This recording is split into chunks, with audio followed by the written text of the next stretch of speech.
Kakek, untuk membuktikan kalau darah haid Bibi Jin beraroma mint, diam-diam menyelinap ke kamar ibuku yang sedang hamil saat ibuku pergi keluar melihat pemandangan malam. Dia lalu mencicipi darah haid Bibi Jin yang disimpan ibuku dari sebelum hamil. Tanpa diduga, ibuku yang terbangun untuk ke toilet memergokinya. Ibuku hendak memarahi kakek, tapi tiba-tiba perutnya terasa sakit. Melihat itu, kakek segera memanggil dukun desa.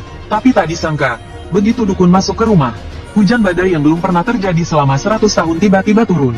Hanya dalam beberapa detik, air sungai meluap ke halaman. Saat semua orang mengira akan tenggelam, bersamaan dengan suara petir yang menggelegar, tangisanku terdengar dari dalam rumah. Namun, sebelum semua orang sempat bergembira, pintu tiba-tiba didobrak sesuatu. Ternyata, itu adalah peti mati hitam pekat.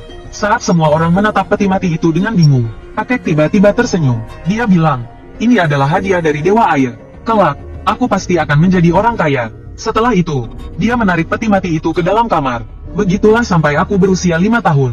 Saat ayahku akan memiliki anak kedua, aku disuruh tidur bersama kakek. Saat itulah aku tahu kalau kakek selalu mempersembahkan sesaji pada peti mati itu.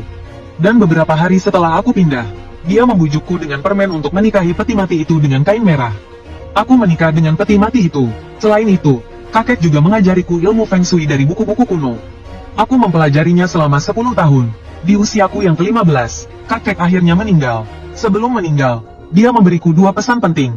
Pertama, dia harus dimakamkan dengan peti mati di dalam kamar. Dia bilang akan ada orang yang mencoba merebutnya, dan aku harus menjaganya. Kedua, aku harus menjaga dan melindungi istriku. Pesan pertama mudah dipahami, tapi aku tidak menyangka peti mati itu begitu berharga sampai ada yang ingin merebutnya. Sedangkan pesan kedua, meski sudah bertahun-tahun, aku tidak tahu siapa istriku. Kakek tidak mengizinkanku bertanya lebih lanjut.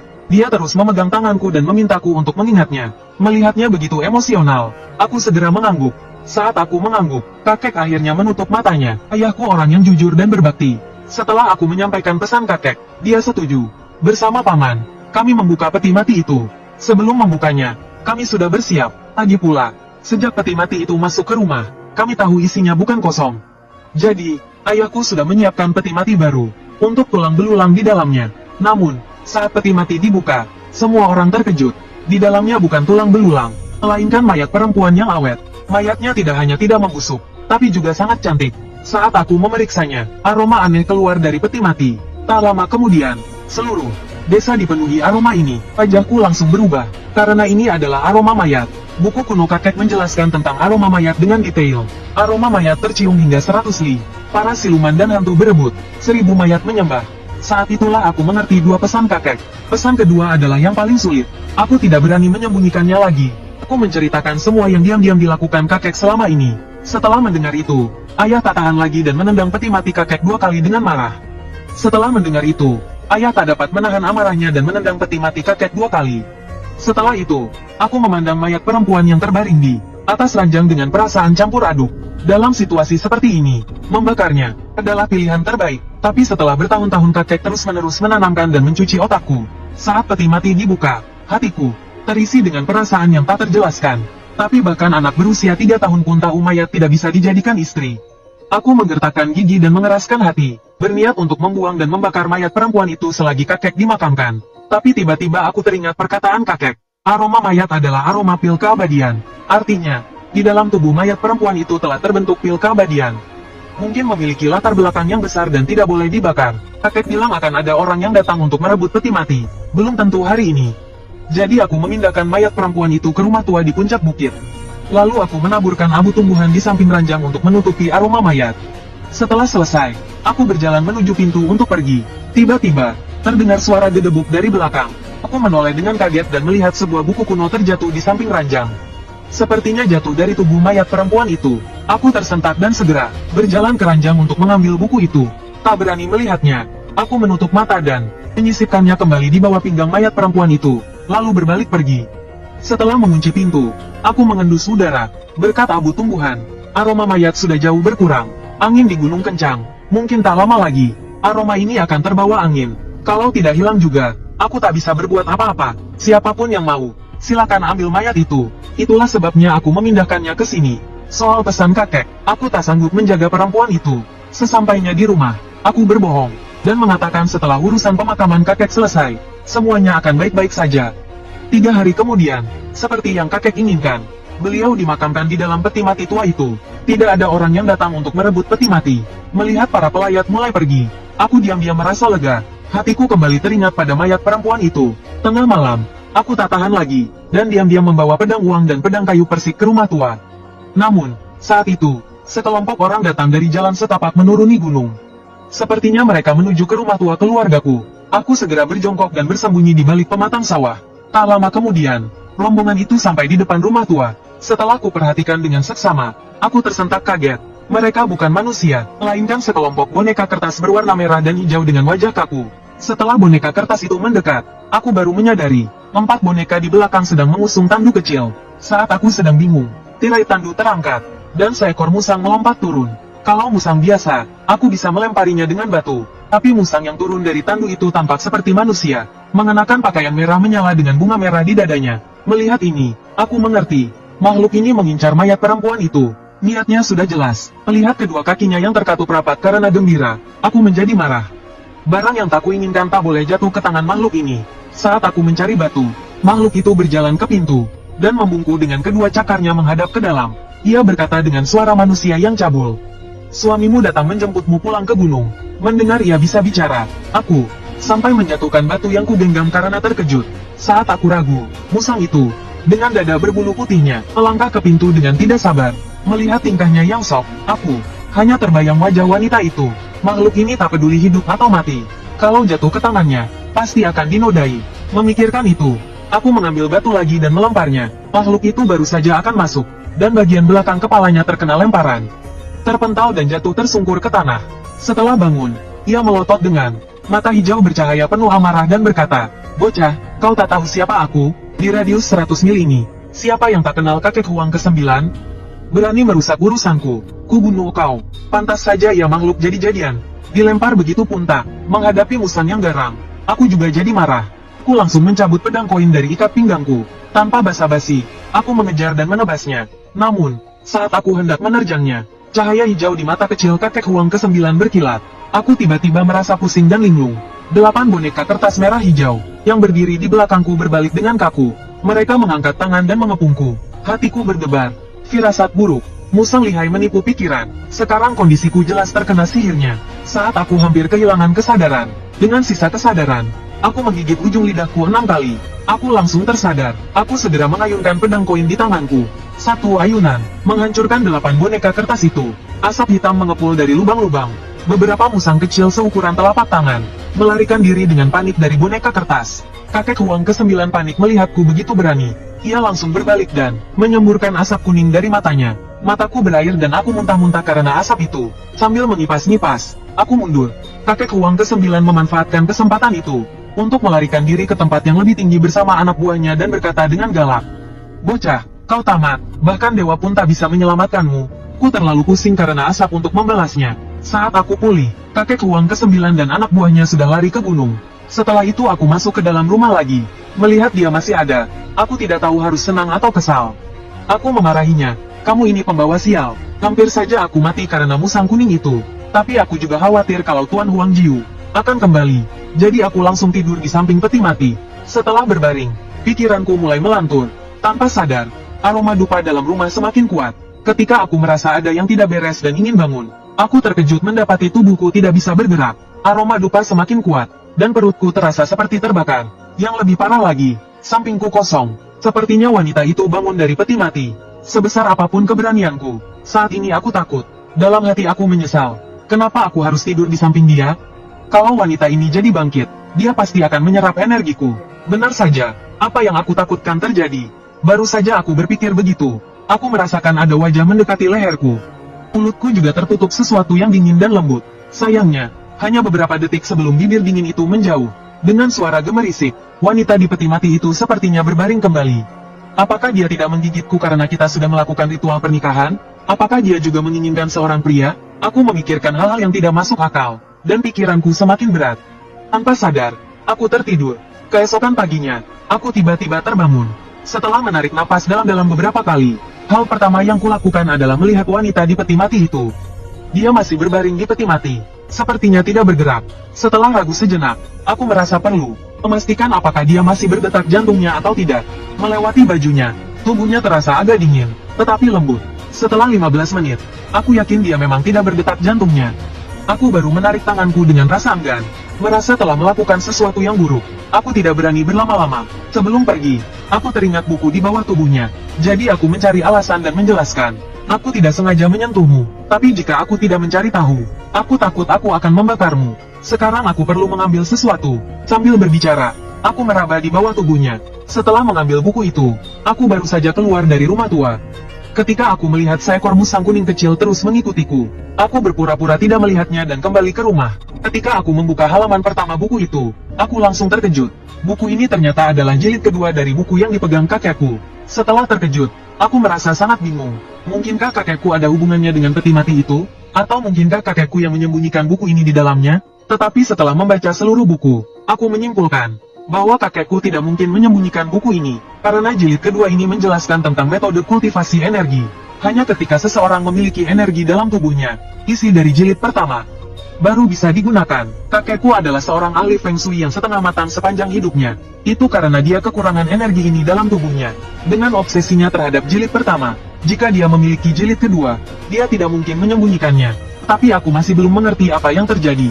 Setelah sarapan, selagi orang dewasa pergi bekerja di ladang, aku pergi ke kandang ayam dan menangkap seekor ayam jantan besar. Aku mengambil benang rami ibuku untuk menjahit sol sepatu dan kembali ke rumah tua. Di jalan, masih ada seekor musang kuning yang mengikutiku. Aku mengangkat ayam jantan di tanganku dan tersenyum dalam hati. Kata orang, tidak ada pria yang tidak suka selingkuh, dan juga tidak ada musang yang tidak suka mencuri ayam. Setelah masuk ke halaman dan menyembelih ayam jantan itu, aku sengaja menyiramkan darahnya ke seluruh halaman. Mencium bau darah ayam, musang kuning yang mengawasiku dari kejauhan matanya berbinar. Tapi aku tidak ingin hanya menangkap yang kecil. Aku ingin menangkap semuanya sekaligus. Setelah mengurus ayam jantan, aku menggunakan panci di rumah tua untuk merebus seluruh ayam itu. Lalu aku duduk di depan peti mati wanita itu dan membuat beberapa jerat. Jerat seperti ini sangat efektif untuk menjerat binatang kecil. Setelah jeratnya siap, ayamnya juga sudah setengah matang. Kematangannya pas, aku merobek paha ayam dan berpura-pura jijik lalu melemparkannya ke hutan. Musang kuning yang mengawasiku, tidak lama kemudian tidak tahan dan mendekatinya. Begitu dia pergi, aku segera memasang jerat di jendela dan pintu. Setelah memasang jerat, aku bersembunyi kembali di dalam rumah. Aku merobek kaki ayam dan memasukkannya ke dalam panci, berencana untuk memasaknya sampai matang untuk makan malam. Sisanya aku simpan. Saat hari mulai gelap, aku membagi ayam setengah matang menjadi beberapa potong, dan meletakkan sepotong di depan setiap jerat. Namun, sampai pukul 10 malam, musang-musang itu tidak menunjukkan tanda-tanda aktivitas. Apakah Huang Jiuye takut memikirkan hal ini? Aku merasa sedikit bangga. Lalu aku melihat mayat wanita di ranjang. Tiba-tiba aku merasa perlu memastikan apakah dia benar-benar mati. Cara terbaik tentu saja memeriksa detak jantungnya. Jadi aku menjulurkan tanganku lagi. Namun, tak lama kemudian, pintu tiba-tiba diketuk. Aku terkejut dan buru-buru menarik tanganku. Aku menatap pintu dengan waspada. Setelah setengah menit tanpa suara, aku bertanya, "Siapa?" Tidak ada jawaban dari luar. Aku dengan hati-hati mencabut pedang uangku. Aku mendekati pintu dan mengintip melalui celahnya. Pintu itu kosong. Tak ada seorang pun di sana. Lalu aku membuka pintu. Aku melihat 7 atau 8 kaca emas berserakan di lantai. Emas adalah barang berharga, tapi aku tidak mengambilnya, karena musang mengingat dendam dan kebaikan. Mereka sering menggali di gunung dan terkadang menemukan makam kuno. Mereka akan menyembunyikan barang-barang berharga yang mereka temukan, dan mereka juga akan menggunakannya untuk balas dendam. Jika aku mengambilnya sekarang, aku akan jatuh ke dalam sihirnya. Aku mengabaikannya. Aku mengambil paha ayam rebus dan sengaja memakannya di depan pintu. Mengingat kakek uang mengincar mayat wanita itu, aku membuka kain hitam yang menutupi wajah mayat wanita itu. Aku menyalakan lampu agar dia bisa melihatnya dengan jelas. Benar saja, begitu aku melakukan ini, rumput di luar pintu dengan cepat menunjukkan beberapa titik cahaya hijau kecil. Aku menghitungnya. Ada 7 atau 8 pasang. Sepertinya seluruh keluarga keluar lagi. Kesempatan bagus untuk menangkap mereka semua sekaligus. Sekarang tinggal melihat mana yang lebih penting bagi kakek uang, ayam atau istrinya. Aku menutup pintu dan mematikan lampu. Mataku mengawasi halaman melalui celah pintu. Tak lama kemudian, kakek uang muncul di pintu. Ia mengendus-endus dengan mencurigakan dan berjalan menuju pintu ruang utama. Dalam hati aku senang.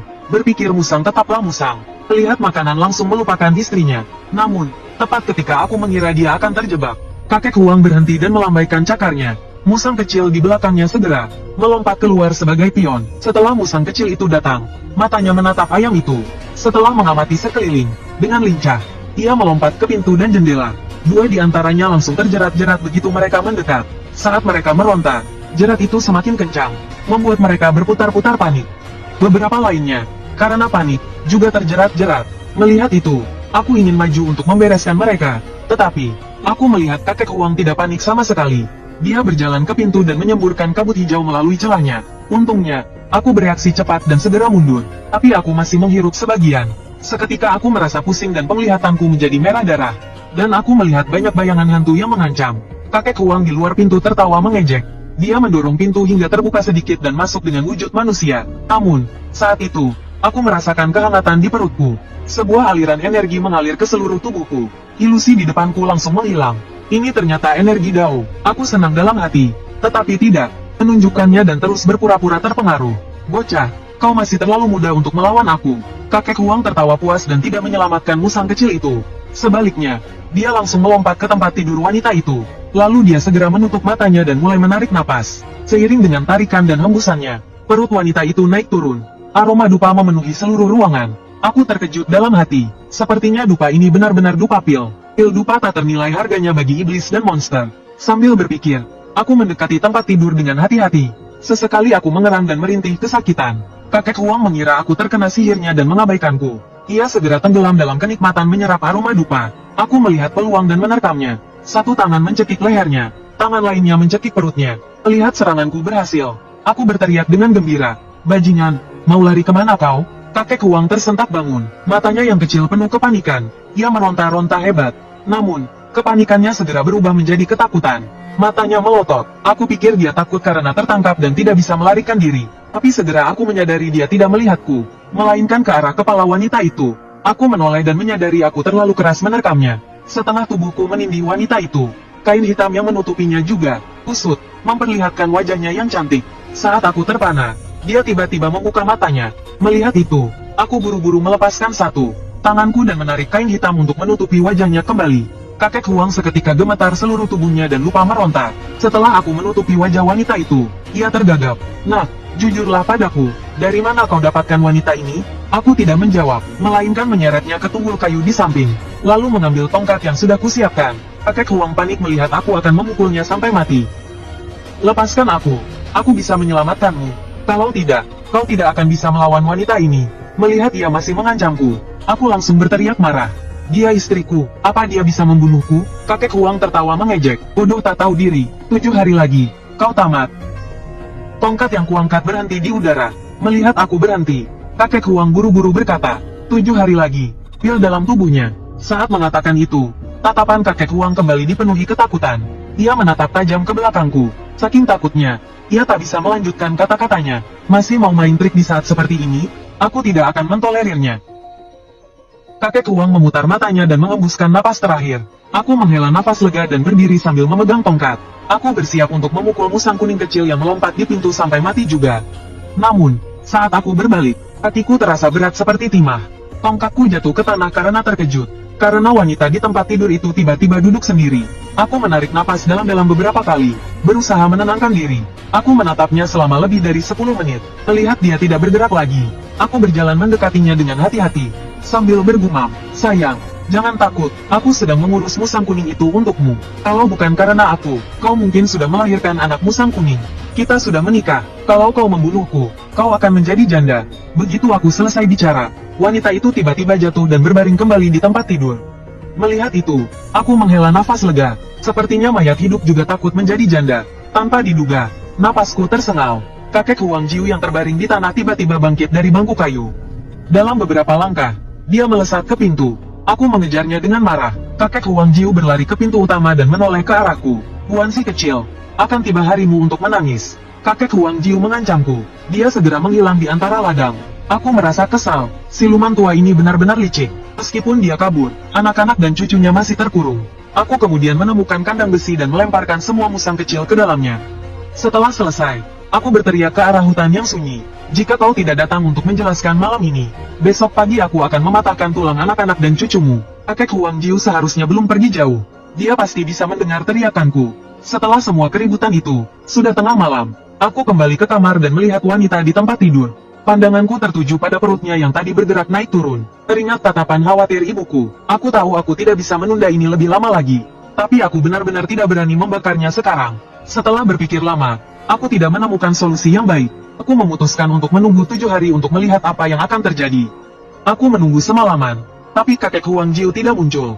Keesokan paginya, aku menemukan golok berkarat, dan mulai mengasahnya di atas batu. Mendengar suara asahan golok, musang-musang kecil meringkuk ketakutan di dalam kandang. Sambil mengasah golok, aku bergumam, kalian tidak bisa menyalahkanku. Salahkan kakek Huang Jiu, dialah yang meninggalkan kalian. Setelah mengasah sebentar, aku menguji ketajamannya dengan tangan.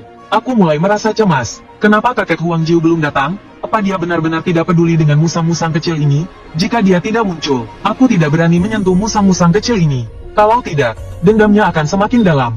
Setelah mengasah selama lebih dari setengah jam, aku mulai kehilangan kesabaran.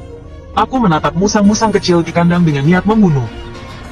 Saat aku mengeluarkan salah satunya dan menekannya di bangku kayu, suara memohon kakek Huang Jiu akhirnya terdengar dari pintu. Saat aku mendengar dia memanggil namaku, niat membunuhku semakin kuat. Melihatku berhenti, kakek Huang Jiu berjalan masuk sambil membawa sebuah kotak. Dia membukanya, dan di dalamnya ada gelang giok. Melihat itu, aku meletakkan golok di leher musang kecil. Kaki pendek kakek Huang Jiu gemetar. Benda ini aku gali dari makam besar. Melihat dia masih belum mengerti, aku menggesekkan golok di leher musang kecil. Kakek Huang Jiu ketakutan dan berlutut. Mari kita lupakan masalah ini. Aku, Huang Jiu, bersumpah, jika aku mengganggumu lagi, aku tidak akan pernah menjadi manusia seumur hidupku. Huang Jiu akhirnya mengerti maksudku. Tidak menjadi manusia berarti tidak menjadi dewa bagi mereka. Sumpahnya sedikit menenangkanku. Aku juga tidak ingin memperkeruh suasana. Jika Huang Jiu satu-satunya siluman kuat di radius 100 li, dan dia tidak lagi mengganggu wanita itu, masalah ini bisa dianggap selesai. Memikirkan hal itu, aku menurunkan golok. Melihat itu, Huang Jiu melanjutkan, Kak Li, ada sesuatu yang harus kuperingatkan padamu. Beberapa hari ini, ada siluman kuat yang datang ke daerah ini. Aku tidak bisa menahan diri untuk bertanya. Kemarin Sok Jagoan bilang daerah 100 li ini kekuasaanmu. Huang Jiu terlihat canggung dan menjelaskan, istriku kan sedang tidak di rumah. Kalau dia di rumah, siapa yang berani masuk? Tapi, Li Ge, kali ini yang datang dari gunung. Huang Jiu berkata sambil melirik ke kandang besi yang diikat kawat. Mendengar itu, aku menatapnya dengan tatapan mengejek. Takut macam-macam karena istrinya mau pulang. Untung aku tidak gegabah. Kalau tidak, bisa-bisa yang jantan mati, yang betina datang. Dan dari ucapannya, sepertinya ilmu istrinya jauh lebih tinggi. Setelah berpikir panjang, aku memutuskan untuk tidak mempersulitnya demi istrinya. Tapi, saat aku melepaskan Huang kecil, aku bertanya makhluk apa yang dibawanya. Sikap Huang Jiu langsung berubah. Li Ge, sampai jumpa lagi. Aku mengerutkan kening, sedikit kesal. Ambil kembali gelangnya, kau boleh datang ke sini kapanpun kau mau. Huang Jiu menatapku dengan mata berputar. Aku benar-benar tidak tahu apa yang dibawanya. Kalau begitu, jangan datang lagi. Akan kupukul setiap kali kulihatmu. Ye, jangan begitu. Bagaimana kalau kau ajukan syarat lain? Aku berpikir, istri Huang Jiu mungkin adalah penguasa daerah 100 li ini. Pasti dia punya banyak informasi. Maka aku mengalah. Aku tidak akan mempersulitmu. Kalau ada kabar terbaru, segera beritahu aku. Bagaimana? Permintaan ini mudah baginya. Tanpa pikir panjang, dia setuju. Setelah Huang Jiu pergi, hatiku terasa berat. Makhluk dari gunung itu mungkin akan datang malam ini. Aku harus bersiap. Aku pulang ke rumah, dan mengambil jimat warisan kakek. Lalu aku menaburkan abu kayu di sekitar rumah. Ada beberapa makhluk yang tak terlihat mata, tapi dengan abu kayu atau dupa, jejak mereka bisa terlihat. Setelah itu, aku melilitkan cambuk dari ranting willow di pinggangku. Lalu aku membawa pedang kayu persik dan pedang koin di punggungku. Saat itu, aroma dupa tercium lagi. Aku menggerutu pada siluman rubah. Takut orang lain tidak tahu kau wangi. Ya, tiba-tiba, jendela berderit. Ternyata Huang Jiu mengintip dari jendela. Melihatku siap tempur, dia langsung menyapa. Aku cuma mau menghirup dupa. Kupikir, biarlah dupa itu tercium. Maka aku membiarkannya masuk. Tapi Huang Jiu menggelengkan kepalanya dengan cepat. Aku di jendela saja, tidak mau merepotkanmu. Dia hanya ingin menikmati hasilnya tanpa membantu. Tapi kalau kukatakan terus terang, dia pasti kabur. Aku berpikir sejenak lalu berkata, apa istrimu tahu kau mau menikah lagi? Huang Jiu langsung panik. Jangan sembarangan bicara, istriku akan pulang beberapa hari lagi. Aku tersenyum licik, aku bisa merahasiakannya. Huang Jiu menatapku dengan licik. Membantumu bukannya tak mungkin. 6 hari lagi. Bagaimana kalau kau suruh dia membalas budiku? Tanpa pikir panjang, aku setuju. Dengan adanya dia di sampingku, aku jadi lebih berani. Melihatku mengangguk, Huang Jiu mencari tempat di pojok. Dengan gaya seperti manusia, dia duduk bersila. Ada banyak hal yang ingin kutanyakan padanya, tapi setelah kupanggil 2 kali, dia tidak merespon, jadi aku menyerah. Tiba-tiba, kayu bakar di ember besi itu bergerak. Api yang tadinya berwarna merah kekuningan tiba-tiba berubah menjadi hijau. Huang Jiu tiba-tiba membuka matanya, berlutut, dan bersiap untuk kabur. Tapi belum sempat lari 2 langkah, aku sudah mengejarnya. Aku menangkapnya di ekor dan menariknya kembali. Lalu kubanting dia ke tanah dan memakinya. Dasar curang, Huang Jiu menggosok kepalanya dengan cakarnya dan menatapku dengan panik. Kau meninggalkanku di sini hanya untuk jadi umpan. Saat istriku kembali, aku akan menyuruhnya membalaskan dendammu. Makan tapi tidak bekerja, itu tidak bisa di sini. Kubanting dia ke tanah 2 kali lagi dan mengancamnya. Kalau kau berani kabur, 6 hari lagi aku akan datang bersama istriku. Dan menghabisi seluruh keluargamu. Aku ingin lihat, istrimu yang lebih hebat atau istriku. Huang Jiu akhirnya menyerah. Dengan wajah sedih, dia mengangguk setuju. Tapi saat itu, pintu kayu yang lapuk tiba-tiba terlempar. Lalu seorang gadis kecil berpakaian merah, berusia sekitar 9 tahun, muncul di pintu. Saat dia muncul, api di ember besi mengecil hingga seukuran kacang. Melihat itu, Huang Jiu berbalik dan bersembunyi di belakangku. Sambil menarik celanaku, dia berkata dengan ketakutan, "Itu hantu jahat." Dengan ekspresi serius, aku melepaskan cambuk Willow dari pinggangku. Kulecutkan cambuk itu 2 kali dan berkata, "Kita berbatas di pintu ini. Aku di dalam, kau di luar. Bagaimana kalau kita tidak saling mengganggu?" Mendengar itu, gadis berbaju merah itu tertawa. Setelah tertawa, gadis itu mengeluarkan sebuah guci dan melemparkannya ke dalam rumah sambil berkata dengan suara menyeramkan, "Tapi kau harus mengeluarkan pil di dalam tubuhnya dan memberikannya padaku." Melihat gadis berbaju merah itu begitu sombong, tanpa basa-basi aku menarik bulu di leher Huang Jiu, mengangkatnya, dan melemparkannya ke arah gadis berbaju merah. Melihatku menyerang, wajah gadis kecil itu yang tadinya cantik tiba-tiba retak, lalu dia menunjukkan taringnya dan mengaum, menamparkan Huang Jiu hingga terlempar.